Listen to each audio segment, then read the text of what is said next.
Hey, Crimson Tide fans, welcome into Week 3 of the Alabama Adapted Athletics Coaches Show. I'm Dom Taylor, very excited for another episode right here on our Alabama Adapted YouTube page. With me today is women's wheelchair basketball head coach Ryan Hines. Coach Hines, how you doing this morning? Good. How are you, Dom? I'm doing great. And before we jump into this episode, I want to take this opportunity, as always, to thank Honey Stinger, the sponsor of the Alabama Adapted Athletics Coaches Show. Honey Stinger is a sports nutrition brand that uses natural sweeteners in their products, and Honey Stinger's products are going to assist our athletes in preparation, performance, and recovery for upcoming competition this season. So look for their products like the Honey Stinger Waffle Bar and the Honey Stinger Energy Chews, and look for those in any retail stores you can find. Thank you so much, Honey Stinger, for sponsoring Alabama Adapted Athletics. Coach, the women's team finally got to play some official competition in Strand Harden Arena after a couple weeks on the road. Probably felt great to be back in the home arena for the first time in a little bit. You split the weekend 1-1. You had a dominating performance, you and the squad, 74-33 over the Memphis Rolling Grizzlies in that first night, and then you lost a tight one to ABC Medical, 67-59. Now, starting off with that Memphis Rolling Grizzlies win, Mary Silverman, one of the best games of her Alabama career statistically. She had 32 points, 7 assists, and 9 rebounds. Ixel Gonzalez and Bailey Moody contributed with 18 and 10 points respectively. Abby Bollicky and Louisa Very LaRue, they offered some great help on the inside with screens and seals. They were a big reason why y'all dominated the paint. But give me your view on just how this game went for you, what led to a very dominating win, and just your takeaways from the coaching perspective. Yeah, I think the thing I was most excited about was this Memphis team, I think, is better than they were last year. They had a couple new guys that weren't there last season with them. They had their full squad. And I think we just had a really good team performance. Like, obviously, Mary had a great game as far as scoring is concerned, but she had a really balanced game as well.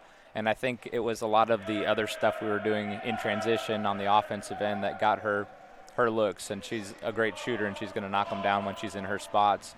But just really impressed with our team performance. We got off to a little bit of a slow start. I think we scored 4 points in the first 4.5 minutes of the game, but we ended the first quarter with 21. So just seeing how we responded even to a slow start, a little bit of nerves, I think, playing in front of our fans really for the first time this season. But we had a really good response, like I said, to adversity early. We played our game, we settled down, and it was just a really good team performance against a pretty solid, I think, Memphis team that's got a lot of good talent, some big guys that we had to go against.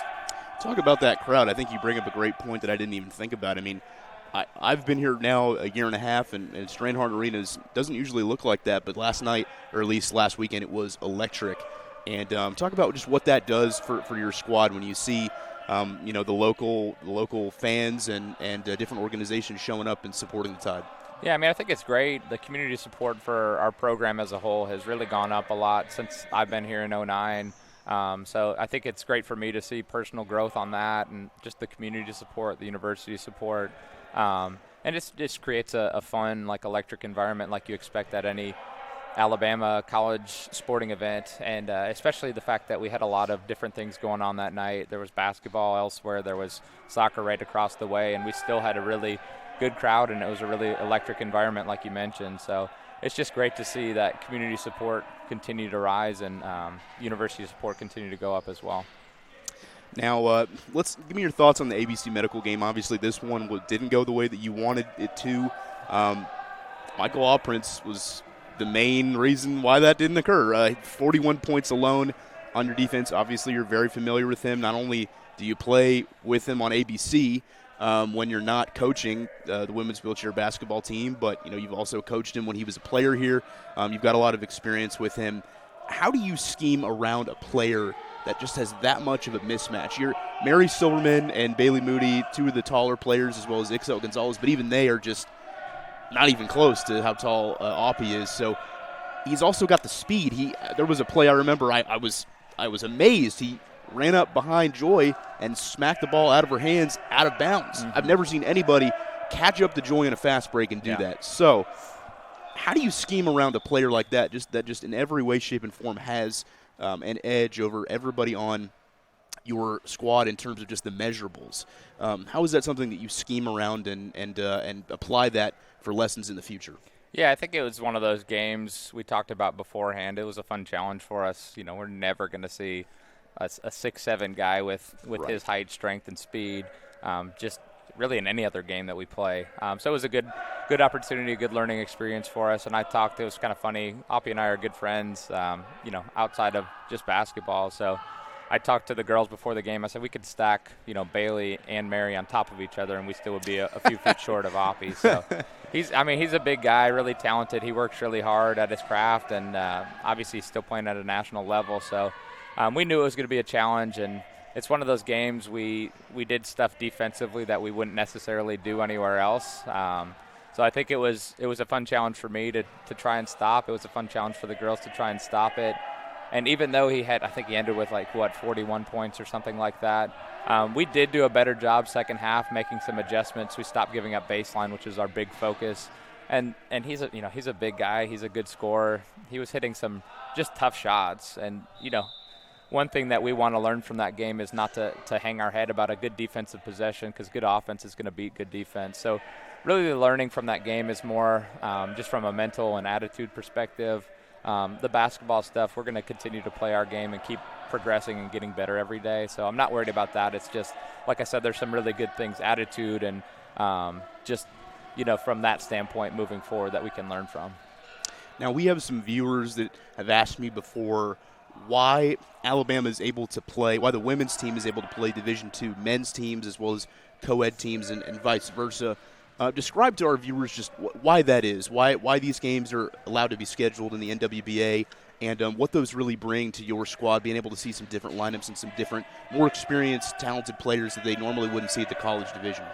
Yeah, we talk about it all the time here. We want to give our athletes the same experience that any other athlete on campus has, and part of that is having the right amount of games in a season. So we try to get around 30 games a season.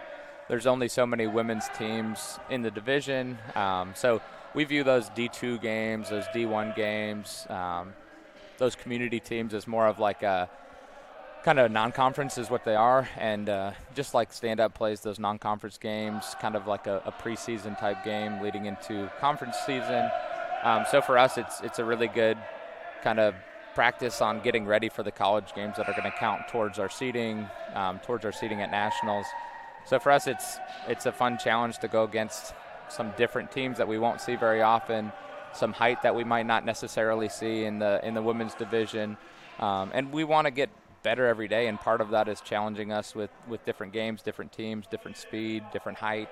So I think those games are valuable, and by the time we get to nationals, I think it helps us be more ready for what we're going to see there.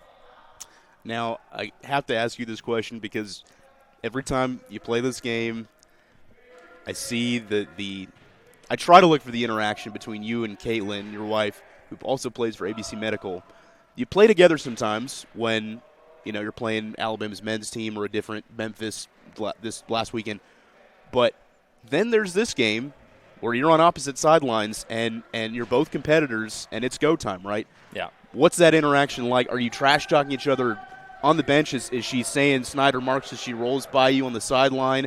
Is it after the game where you're on the drive home and she's like, you missed a couple of shots there? What is that interaction like? I want to know what this married couple bickering is when you played each other. It's an interesting dynamic for sure. I'm sure.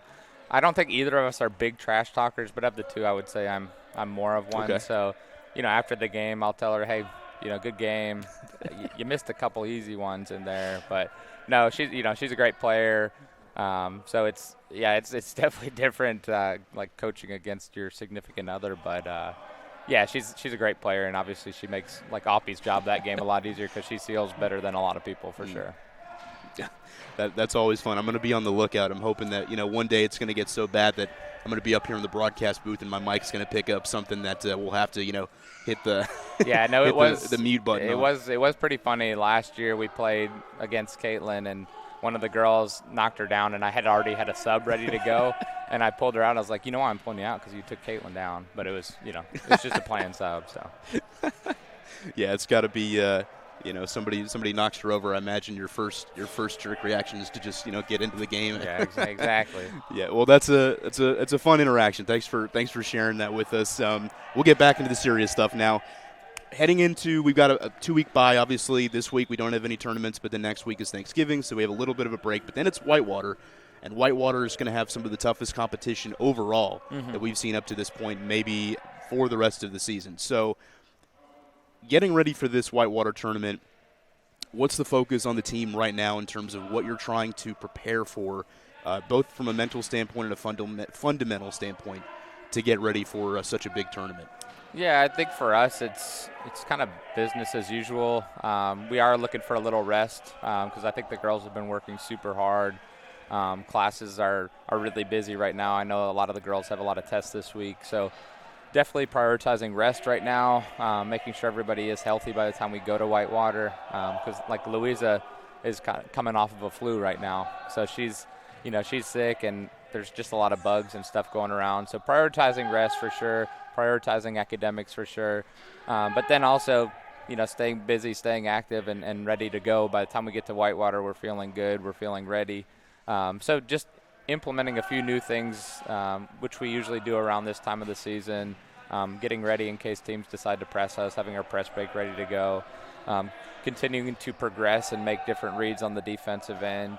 But yeah, I think we're in a really good spot where we're ready to play some tough games. We'll get to see all 4 teams that are there, so we'll see Whitewater, Illinois, UTA, and Arizona. So 4 really good games for us in college division. So I'm really excited. I know the girls are excited to make that long trek to Whitewater, Wisconsin.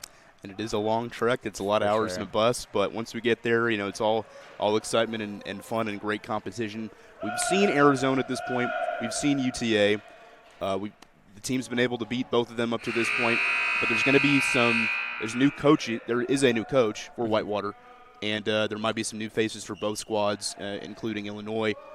What kind of challenges do they bring historically, and then from what you've heard this year, what do both of those squads bring in terms of things that your team's going to need to get ready for? So as far as Whitewater and Illinois, so I don't know. Illinois usually is just a very fundamental team, so it's just one of those games we've got to be really disciplined and be the more fundamental team. And I feel really good about our squad. We've done a really good job. That's one of our big focuses every game is playing disciplined basketball.